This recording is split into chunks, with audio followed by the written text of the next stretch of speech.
the Chase Thomas Podcast, for people who have nothing but time to kill. Did this past season, but my gut and my instinct here, looking at who Tennessee's targeting and how they're approaching this upcoming recruiting class versus the past ones where they're taking a guy, they're not going to reach on anybody. It seems like they're going heavy to do a rebuild and reload type deal. Is that kind of the read you've gotten, and that fans need to be prepared that they're going to take a lot of several guys, and that there might be not a full-on teardown, but there's a rebuild coming after this year is what it seems like to me. Are you sensing the same? Yes, I would say that they're reloading. I don't think they're going to be rebuilding. I think they'll be reloading, because I don't think when it's all said and done that there will be a drop off in talent. There will probably be a drop off in experience. Yeah, but there won't be a drop off in talent. It'll look completely different. This will be what, version 3.0 of the Rick Barnes era. You have Grant Admiral.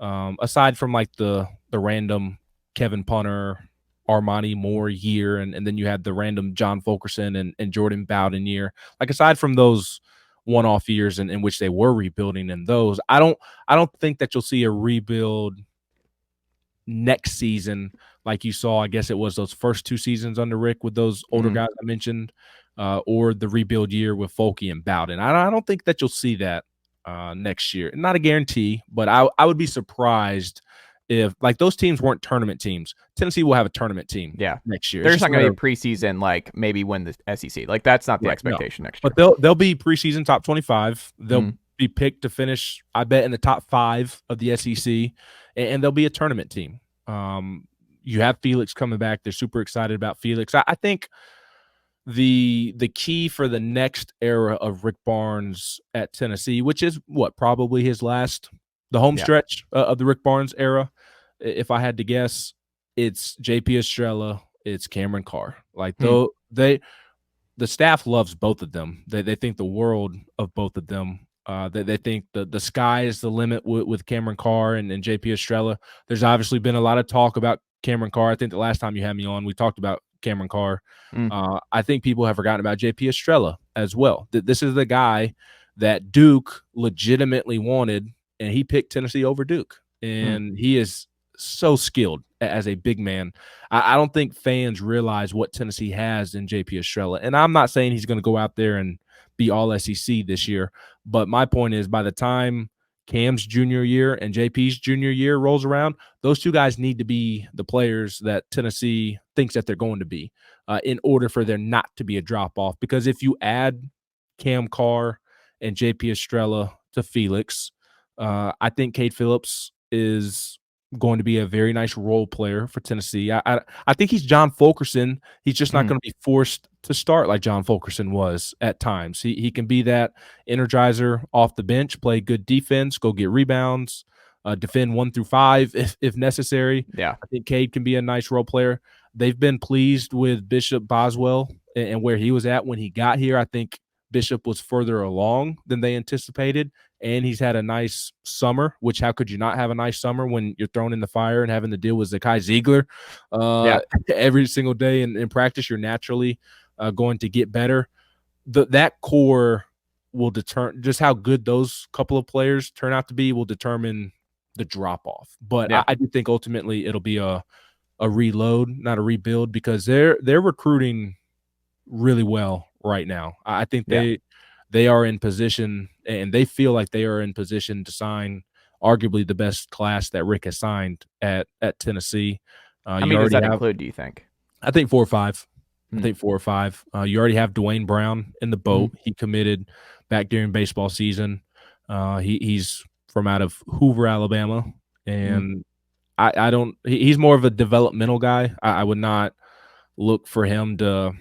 Which is okay when you have Estrella sitting right there, Absolutely. And Chris Cenac Jr., if you're able to land him, and theoretically he's a one-and-done guy, Dwayne Brown can come in. If you're able to get Chris Cenac Jr. Across the finish line, you have Cenac next year, you have JP, you have Felix. Like, Dwayne Brown can sit back and develop. And with Cenac, I think it's one that Tennessee fans have been very skeptical about, but Tennessee is a legitimate player in there.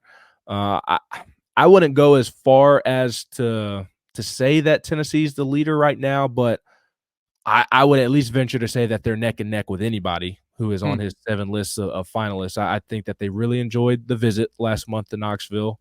I believe the dad really, really enjoyed Rick Barnes in Tennessee. I think Junior really enjoyed Tennessee as well. Tennessee's absolutely in the thick of that one. And when I spoke to him coming out of his visit last month, he was talking about a spring decision. And now it's like, okay, early November. And I think that is great news for Tennessee. Early November, this time next month, there could be a lot of hay in the barn. You've got Amari Evans announcing on November 1st. He's a longtime Tennessee target. Mentally, he is Zakai Ziegler 2.0, which no coincidence that Amari grew up with the Ziegler family, with Amari's little, or with Zakai's little brother, playing in the same AAU program and going and watching Zakai play. I think Tennessee is in a great spot for that announcement on November 1st. And then November 2nd, you've got Isaiah Dennis, a top 50 overall player from over in the state of North Carolina. And he is the prototypical Rick Barnes recruit. Excellent kid. He was in here this past weekend for the Florida game. He really enjoyed his time. His mother, from my understanding, really enjoyed the visit as well, which always a good thing when mom approves. Very talented player, top 50 overall player in the country, and a great kid.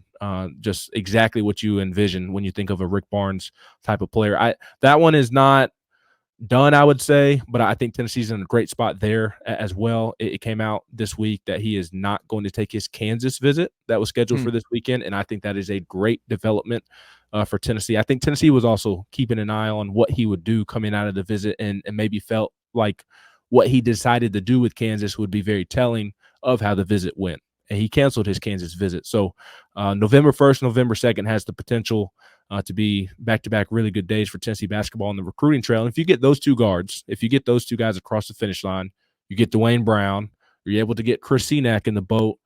I mean, that's a 4 right there that's really, really good. A top 50 overall player in the country, a 5-star that I believe is a top 10 player in the country, the best big man in the country. And then you have some others out there. Braden Burries is a 5-star guard that Tennessee's absolutely in the mix for as well. He was supposed to be here this weekend for the Alabama game, but pushed his official visit back to December. His mom played softball here at Tennessee. He's out on the West Coast.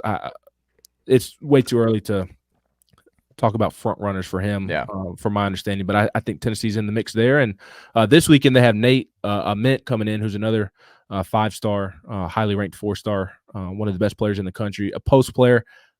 I think that one depends on what happens with Chris Cenac. I don't envision Cenac and Ament both coming. They're both post players. They're both not going to come to Tennessee. So you probably, in an ideal world, would like to get one or the other. So Tennessee's going to reload. I mean, if you're able, Caleb, the 5-star wing, Caleb, what is it? Caleb Wilson. No. I don't envision that one. I don't see that one. There's a lot of Kentucky, North Carolina buzz. So if you're able to land a good portion of the guys that I talked about, and I believe it's very realistic that you land a good portion, if not the majority, then that's one of the best recruiting classes in the country, paired with that core we talked about returning.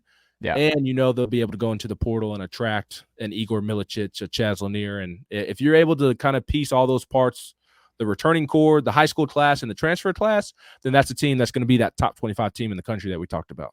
Just different era. Like, it's just going to look very, very different. And like you said, this is probably, it feels like this is the last reload and get ready to contend for Barnes. But, it's a good run. And we'll see what happens this year, because I think you can make the case this is the most talented overall team Barnes has had since he's been at Tennessee. But we'll see how it all plays out. Final thing, and I'll get you out of here, Ben. How do you see right now, we're taping this on a Thursday, what is your gut on how Tennessee-Alabama goes on Saturday?